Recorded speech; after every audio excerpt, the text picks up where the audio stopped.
I can't believe I even have to say this, but it seems I must. Children cannot consent to a lifetime of medical procedures and interventions that are germane to transitioning. You know this. We all know this. But those of you who are ignoring this, whether parents, teachers, or mental health or medical professionals, because you see this as a political issue, are failing every single child you come into contact with. Your responsibility is to first do no harm. Obviously, it's a harm to a child to sterilize them at the age of 15. In those of you in the helping professions, you are responsible for helping clients understand and work through problems by challenging them and to help them examine their own thoughts and emotions and how those factors impact behavior. Allowing the child to walk into your office with a self diagnosis and self proposed intervention, a transition to the opposite sex, is professional negligence. Grow a spine and do what you are supposed to do.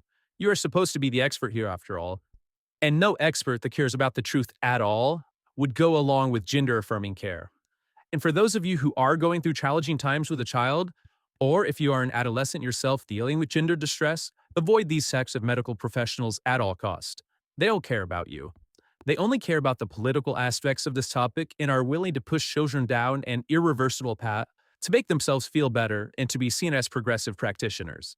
Their greatest fear, after all, is being labeled as anti-trans. And despite what they tell you, no, there's no evidence that anything they say about transitioning research and gender-affirming care is truthful. At best, it is just plain old-fashioned ignorance about the topic, while at worst, it is outright lies to advance political agendas at the expense of children. These people have no problem sacrificing you at the altar of their political beliefs and gender-affirming care. But no matter the reason these professionals do this, they are not competent enough to be an effective resource and to help children dealing with gender dysphoric issues. Find someone better. When screening for a mental health practitioner or a doctor or anyone else that you need help with on gender issues, it is really important these days to evaluate for basic sanity. The simplest way to do this is to ask them this one question.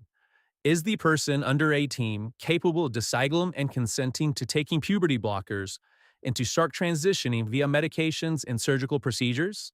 If they say no, then this professional is safe to see as it demonstrates an understanding that children and adolescents cannot even begin to comprehend what consenting to these things actually means.